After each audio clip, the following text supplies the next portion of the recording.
So, magandang kaarawan po sa inyo lahat, no? Sa lahat ng nanood ng aking video. So, mayroon tayong isi-share sa inyo na mga lumang barya. So, aking binibili dito sa Mindanao lang to. Gusto lang ko na meet up dahil matagal tayong hindi nagpo-post ng ating video. So, ito mayroon akong nabili na ganito, oh, yung 50 centavos. Ayan. So, dito is siya, Agila siya. Yan, ang pambansang bayan natin is Agila. Agila na ngayon. 50 centavos. So, dito sa likod niya is nakalagay is Republika ng Pilipinas. Marcelo del Pilar. Republika ng Pilipinas. So, year niya is 1983. So, ito nabili ko to sa halagang 20 pesos bawat isa na ganito. So, huwag kayong maniwala na mahal to binibili. So, mura lang to. Ito ang tinatawag na common coin sa lahat. Ito pa ang pinakamarami. So, pinakamarami dyan. Marami talagang nagwa-vlog na ganito mga lumang barya. Ayan. So, mayroon tayong ganito. So, dahil baka magtaka kayo na mura lang ang bili ko dahil ito ang tinatawag na common coin. So maraming mga vlogger dyan sa YouTube at saka sa FB nagbablog sila. Sabi nila is mahal ang binibili nila. So ano lang, mura lang.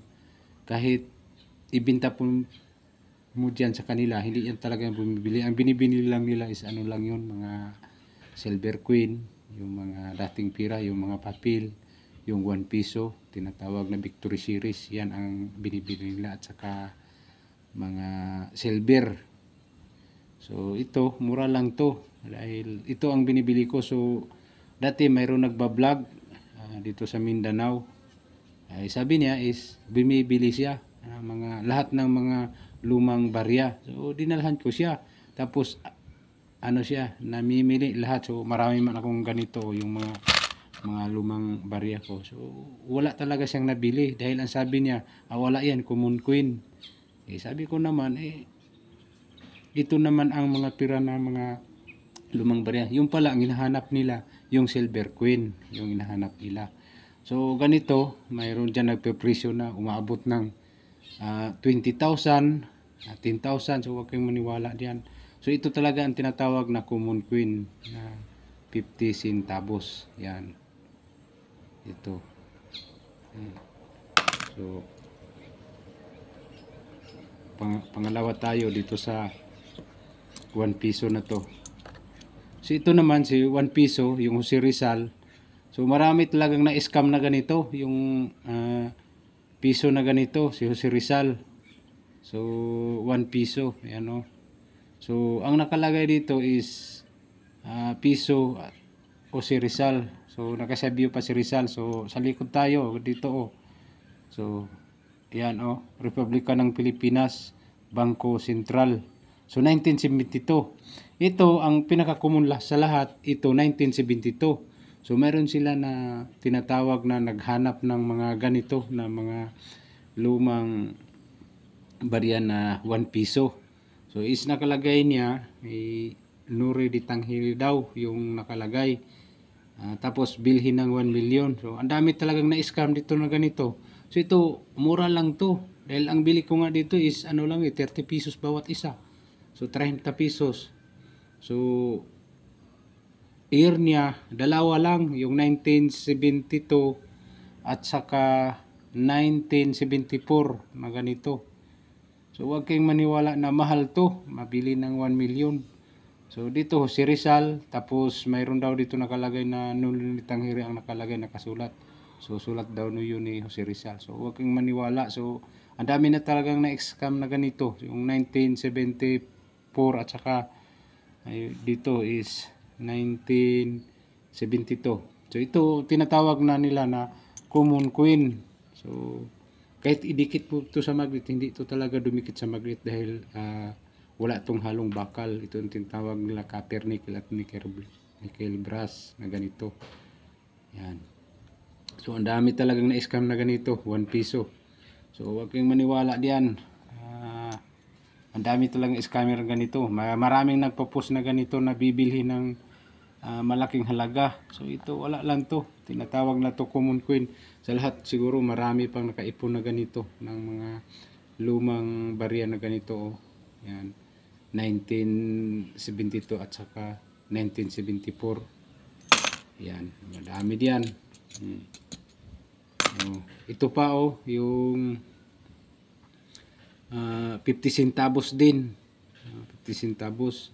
So 1958. So may nakatayo diyan na babae at saka mayroon vulkan, mayon. Mayroon pang pandala ng pukbuk.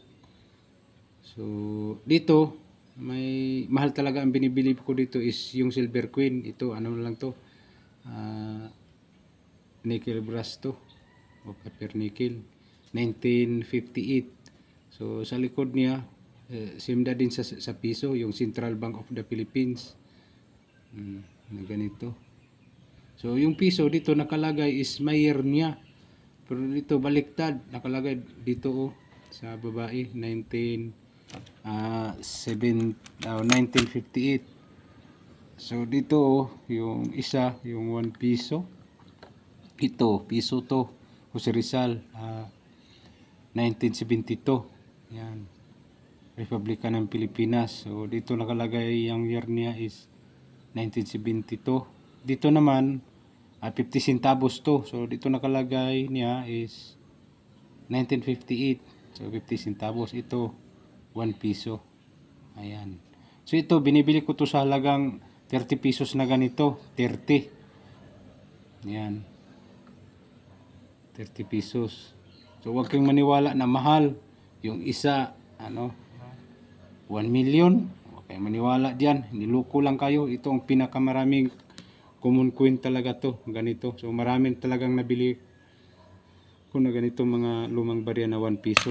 Hasta ganito 1958. So mayroon pang isa. Yan 1964. Yan. Ayan. So yan lang po ang masishare ko sa inyo. So sa lahat ng mga subscriber ko, sa lahat ng nag-like. So maraming salamat po sa inyo sa lahat. So sa Mindanao to gusto ko rin meet up. So ayaw ko na rin na magpadala. So kung mayroon kang ganito, pwede kayo mag-comment diyan sa aking video. Gusto ko meet up, gusto ko magkita tayo kahit saan. Basta dito lang to sa Mindanao, sa Luzon at saka sa Visayas. So malayo yan. Ang lang yung tirahan ko dito lang sa Pagadian City at saka Mulabi, Zamboanga del Sur, yan Mahayag, at saka Ipil at Zamboanga City. Yan lang po ang masishare ko sa inyo sa lahat ng nagtiwala. So talagang patuloy para tayong bumibili at patuloy para tayong natutulungan ng mga nagbibinta ng ganito. So yan lang po ang masishare po ako sa inyong lahat. Sa lahat ng mga may mga pira na ganito, mga lumang barya.